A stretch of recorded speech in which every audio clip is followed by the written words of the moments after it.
اب عمران خان کی رہائی چاہیں تو دیکھیں اسلام آباد، لاہور، کراچی، پشاور میں آزاد کشمیر کی طرح لوگ نکل آئیں، پاکستان کی قوم کی فیصلہ کرے تو یہ معاملہ 2 دنوں میں حل ہو جائے، کیونکہ یہاں ابھی بھی عسکریت سوچ موجود ہے جو طاقت سے مسائل حل کرنا چاہتی ہے، چاہے وہ آزاد کشمیر ہو، بلوچستان ہو، وزیرستان ہو، پنجاب ہو، انہیں لگتا ہے طاقت سے مسائل حل کر سکتے ہیں، لیکن سیاسی سوچ، سیاسی استحکام کے بغیر کبھی کوئی مسئلہ حل نہیں ہو سکتا۔ یہ ابھی ماننے پر تیار نہیں، لیکن انہیں سمجھ آ جائے گی۔ دیکھیں امریکہ کو یہ بات سمجھ آ گئی ہے، وہاں پر بائیڈن ایڈمنسٹریشن کے اپنے لوگ خود حکومت کو مشورہ دے رہے ہیں کہ اگر آپ نے ایک لانگ ٹرم پالیسی جنوبی ایشیا کی، خاص طور پر پاکستان کے حوالے سے، تو خان کے ساتھ تعلقات ضروری ہیں۔ اب بائیڈن اگر فائدہ نہ اٹھا سکے اس موقع سے تو پھر ڈونلڈ ٹرمپ تو ضرور اٹھائے گا۔ اور دیکھیں جنوبی ایشیا کے حوالے سے اس پالیسی میں پاکستان سر فہرست ہے، اور عمران خان کو سر فہرست رکھنا مجبوری ہے۔ اس کی وجہ پاکستان ایک تو ایٹمی ملک ہے، اس کے اثاثوں کا خود بائیڈن کہہ چکا ہے خطرناک معاملہ ہے، پھر ان کے جو حالات ہیں معیشت کے وہ اس نہج تک نہ پہنچ جائیں گے اپنے ایٹمی ہتھیاروں کو ٹرانسفر کرنے کا سوچنے پر مجبور ہو جائیں، جو نظر آ رہا ہے آپ کو۔ پھر ادارے کے اندر تقسیم، خطے میں جو پاکستان کی سچویشن، اور سب سے بڑھ کر افغانستان کے جو حالات امریکہ کسی صورت میں نظر انداز نہیں کر سکتا۔ ایران کے معاملات بھی ہیں، چین پر بلا شبہ ہندوستان کو انہوں نے چوکیدار بنا دیا چودھری، لیکن پاکستان کو اگنور نہیں کر سکتے۔ اس لیے اعتماد کا بہت بڑا فقدان امریکہ کا، جو پاکستان کے ساتھ ہمیشہ اداروں کے درمیان کہ 2 دھاری تلوار کہتے ہیں ہمیں ڈبل کراس کرتے ہیں، تو نہیں، ایسا شخص ہے جو بے شک دشمنی بھی کرے تو کھل کر کرے، واضح کرے، سامنے بیٹھ کر، اور پیچھے بیٹھ کر نہ کاٹے۔ تو امریکہ کے لوگ اب یہی بات کر رہے ہیں کہ ماضی کی تمام سٹیٹمنٹس ان کی اٹھا کے دیکھ لیں۔ بائیڈن حکومت اگر معاملات کو نہ سمجھ سکی، جو وہ دیکھ رہے ہیں عوام کا دباؤ، پاکستان کی عوام کا دباؤ کہ وہ کس قدر بڑھ رہا ہے، دیکھیں سعودی عرب ابھی برداشت نہیں کر سکا، محمد بن سلمان نے جو انکار کیا، یہ عوام کا دباؤ ہے۔ امریکہ بھی یہی عوام کا دباؤ دیکھ کر اگر اپنا ہاتھ کھینچے گا تو کچھ ہفتوں میں آپ کو یہ معاملات سیدھے ہوتے نظر آئیں گے۔ اس پر میں انشاءاللہ الگ سے ویلاگ کروں گا، یہ بڑا لمبا معاملہ ہے اور اس میں اپڈیٹنگ سٹوریز ہیں، بہت سارے لوگ ہیں، وہ چیزیں انشاءاللہ میں آپ کو اگلے ویلاگس میں ضرور بتاؤں گا۔ ابھی تحریک انصاف کے مینڈیٹ کے حوالے سے مخصوص نشستوں کا جو معاملہ ہے، الیکشن کمیشن نے مخصوص نشستوں پر اراکین کو ڈی نوٹیفائی نہ کرنے کا فیصلہ کیا ہے۔ الیکشن کمیشن کے وکلاء انہیں رائے دے رہے ہیں کہ جی یہ فیصلہ بھی کالعدم نہیں ہوا بلکہ معطل ہوا ہے، اس لیے ہم ان کی جن کو نوٹیفائی کیا ان کی رکنیت معطل نہیں کرتے، ڈی نوٹیفائی نہیں کرتے۔ حالانکہ وکلاء ان کے کہہ چکے ہیں کہ سپریم کورٹ کا حکم ہے، اس پہ عمل درآمد کریں، وزارت قانون سے بھی پوچھ رہے ہیں، لیکن ظاہر انہوں نے بھی یہی کہنا ہے کہ جب تک حتمی فیصلہ نہ آئے، حالانکہ فیصلہ تو واضح ہے۔ اب سپریم کورٹ کے احکامات نہ ماننے کا ارادہ تو ان کا آپ کو پتہ ہے واضح طور پر نظر آ رہا ہے۔ اب سپریم کورٹ کیا کرے گی؟ جسٹس منصور علی شاہ صاحب کا حکم ہے، لیکن منصور علی شاہ صاحب اس وقت ملک سے باہر ہیں، قاضی صاحب بھی اب 1 ہفتے کے لیے ملک سے باہر جا رہے ہیں، اور یہ بڑا امپورٹنٹ ہفتہ ہوگا، شنگھائی میں وہ آپریشن کانفرنس میں جا رہے ہیں کارپوریشن کی،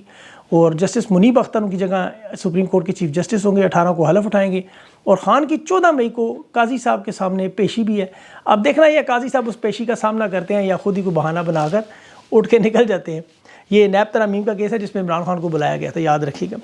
دیکھیں اس وقت اصل میں طاقت کا جو کھیل چل رہا ہے، طاقت دکھانے کا مظاہرہ کیا جا رہا ہے، انا اور ضد کے خول سے باہر نہ آنا، مکے دکھانا باقاعدہ۔ یہ مشرف صاحب بھی دکھاتے تھے ماضی میں، اگر آپ کو یاد ہو، پرویز مشرف، آج 12 مئی 2024 ہے، بڑی گھناؤنی تاریخ، 17 سال پہلے 12 مئی 2007 کو کراچی میں خون کی ہولی کھیلی گئی،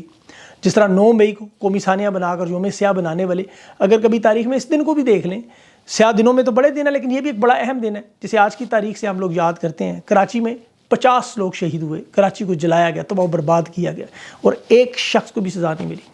مقتولین انصاف مانگنے والے انصاف کے اسی طرح طلبگار تھے،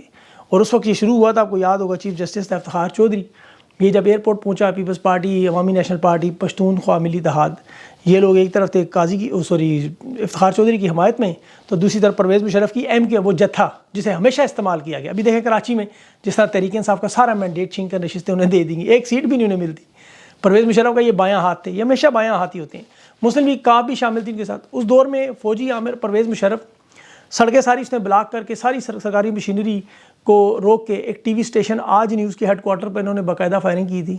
اور اس کے بعد ٹوٹل 56 لوگ بلکہ شہید ہوئے، 50 نہیں۔ یہ تو 9 مئی کرتے رہتے ہیں، پوچھے کتنے اہلکار، سرکاری افسران یا حکومتی بندے زخمی یا شہید ہوئے، کوئی ایسی بڑی آپ کو رپورٹ نظر نہیں آئے گی۔ 12 مئی میں 56 پاکستانیوں کی جانیں اور کروڑوں اربوں کا نقصان الگ، جس طرح وہ 27 دسمبر بے نظیر بھٹو کی شہادت پر 3 دن میں جو لوٹ مار ہوئی، آج تک اس کا کوئی حساب نہیں ہوا، کسی کو نہیں لایا گیا کٹہرے میں۔ لیکن ان کے پاس اب طاقت ہے، آپ کو پتہ ہے، یہ یا تو دبا کے عوام کو یا ان کو نت نئے منصوبوں سے تباہ و برباد کرنے کے چلتے ہیں۔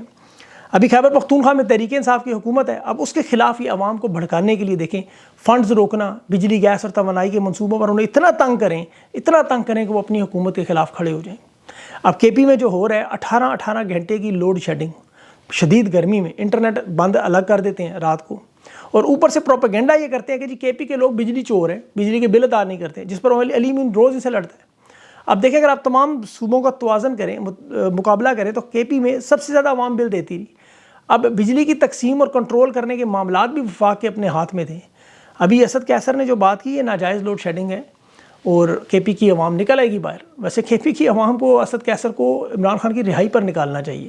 لیکن ان کی کوشش ہے کے پی میں وہاں تحریک انصاف کو ناکام کریں۔ اسی طرح وفاق میں بھی انہیں ایک لالی پاپ دے کے ایک چیز مانگی جا رہی ہے ان سے کہ آپ اگر خان کی رہائی پر احتجاج کے معاملے کی طرف مت جائیں، احتجاجی سیاست کی طرف مت جائیں، ہم جانے اور خان جانے، آپ بیان دیتے رہے، بڑھ کے مارتے رہے، کوئی نہیں پوچھے گا، ہم آپ کو حکومت میں حصہ بھی دیتے ہیں، وزیر اعظم تک بنا دیتے ہیں۔ تو لوگ اپنے آپ کو انقلابی بناتے رہیں گے، آپ کو پتہ ہے سارے دیکھتے رہیں گے، لیکن ان کا بھانڈا پھوڑنے کے لیے معیشت ہی کافی ہوگی، یہ بھی یاد رکھیے۔ آئی ایم ایف بھی جو انتخابات کے بارے میں سیاسی بے یقینی کی نشاندہی کر رہا ہے، آئی ایم ایف کو نظر آ گیا، وہ جانتے ہیں کہ یہ دونوں جماعتیں، ساری جماعتیں مل کر بھی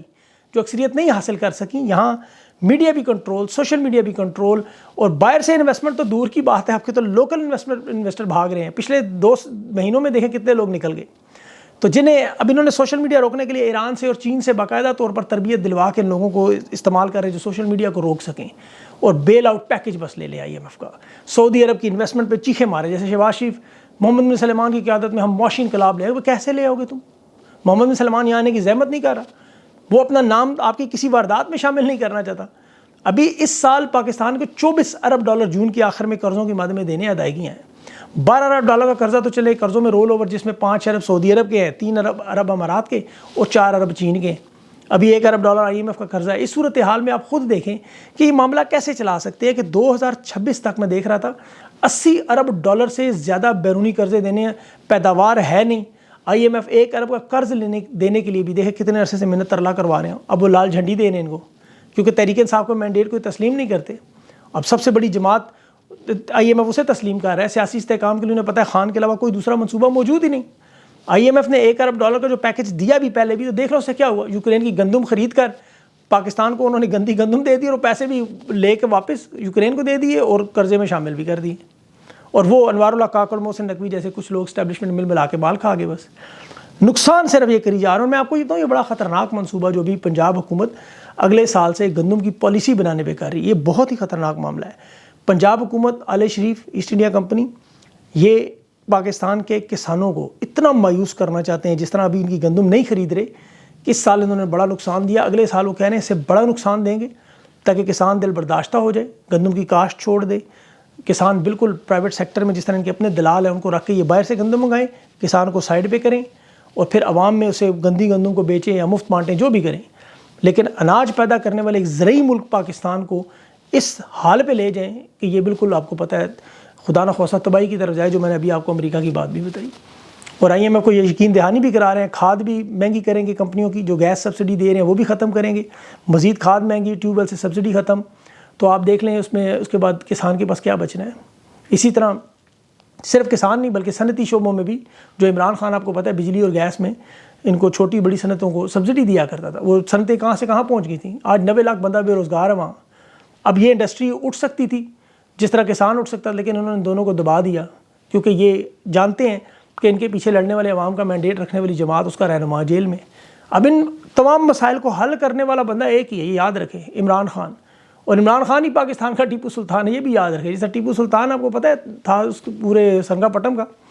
انگریز کی دور میں جس طرح میر صادق نے اس کی غداری کی، آپ دیکھ لیں آج بھی ٹیپو سلطان کی سالگرہ کیوں نہیں مناتے؟ جنرل گریسی کے نام پہ سڑکیں رکھ دیتے ہیں۔ برطانیہ کی انگریز کی جو خدمت کرنے والے جنہیں وکٹوریہ کراس ملا، ان کی آج بھی یادگاری تقاریب پاکستان آرمی کے زیر انتظام ہوتی ہیں، ان کی قبر تک سلامی تک پیش کرتے ہیں۔ اور ایک طرف انگریزوں سے آزادی حاصل کرنے والے، ان سے لڑنے والے، جیتنے والے، ان کے نام نہیں، اور وکٹوریہ کراس والوں کو جیسے وہ شاہد حامد خان صاحب ہیں انہیں خراج عقیدت پیش کرتے ہیں ہر سال، اور ٹیپو سلطان کے نام پہ کوئی شہر نہیں، کوئی میزائل نہیں، کوئی کچھ نہیں۔ اس کی وجہ یہ ہے کہ انہیں پتہ ہے انہیں انگریزوں کے پاس جا کے بیرون ملک دولت کے انبار لگانا، جائیدادیں بنانا، ریٹائرمنٹ کے بعد وہاں رہنا، لوٹ مار کرنا، جنگوں سے بھاگنا، یہ ان کی بدقسمتی سے فطرت ہے۔ ابھی وہ اسپتال میں سینئر اسپتال صاحب پروفیسر نے ایک تقریر کی، اس نے آغاز یا کانا بدو سے کیا، انہوں نے اس کی ٹرانسفر ڈیرہ غازی خان کر دی۔ تو آپ کو احتجاج کی اب ذمہ داری جو تحریک انصاف کو جو خود لینی ہوگی عوام کو، میرے خیال میں کچھ لوگ جو پارٹی میں واپس بھی آنا چاہیں ان کی بھی بات کرو۔ علی زیدی کا ایک بیان میں دیکھ رہا تھا کہ عمر ایوب ہمارے ساتھ کابینہ میں بیٹھتے تھے، ان کے دستخط سے مجھے نکالا،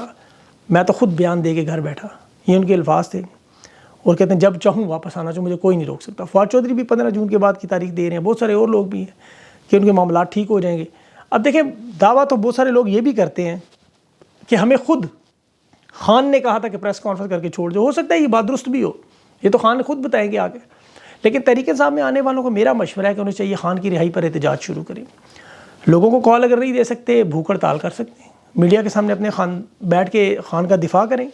اپنے عمل سے ثابت کریں وہ خان کے ساتھ ہیں، ان پہ کوئی دباؤ نہیں ہے۔ پھر حقیقی معنوں میں جو لوگ ان کے تھوڑے بہت خلاف نظر آتے ہیں 50-50 کی صورت میں، وہ بھی تحریک انصاف ان کی واپسی کی بات کریں گے، ہاں جی ان پر دباؤ تھا، آج نہیں ہے۔ خان کی تحریک انصاف کے 2 ہی مسائل ہیں، ایک خان کی رہائی اور دوسرا مینڈیٹ، یہ ساتھ دیں اس معاملات پر، لوگ خود بخود انہیں مان لیں گے۔ اب شیر افضل مروت کو دیکھیں، لوگ بار بار احتجاج کا کہہ رہے ہیں، میں بھی کہتا رہا احتجاج کے لیے، خان کی رہائی کے لیے انہیں چاہیے ہر صورت میں نکلیں بار، جس طرح سب لوگ۔ اب وہ شیر افضل کا جواب آ گیا کہ مجھے تو پارٹی سگنل نہیں دے رہی، جب تک پارٹی نہیں کہہ سکتی میں کیسے احتجاج کروں؟ تو لیڈرشپ کو سوچنا چاہیے کہ چلے آپ نے عہدے شہدے چھین لیں، سارا کچھ کر لیں، لیکن اسے احتجاج کے لیے نکلنے دیں، اس میں کیا مسئلہ ہے؟ بہرحال یہ ان کی پارٹی کا مسئلہ ہے۔ اپنا خیال رکھیں، انشاءاللہ ابھی انٹرویو میں یہ سوالوں سے پوچھتے ہیں۔ مجھے اجازت دیں، اللہ حافظ۔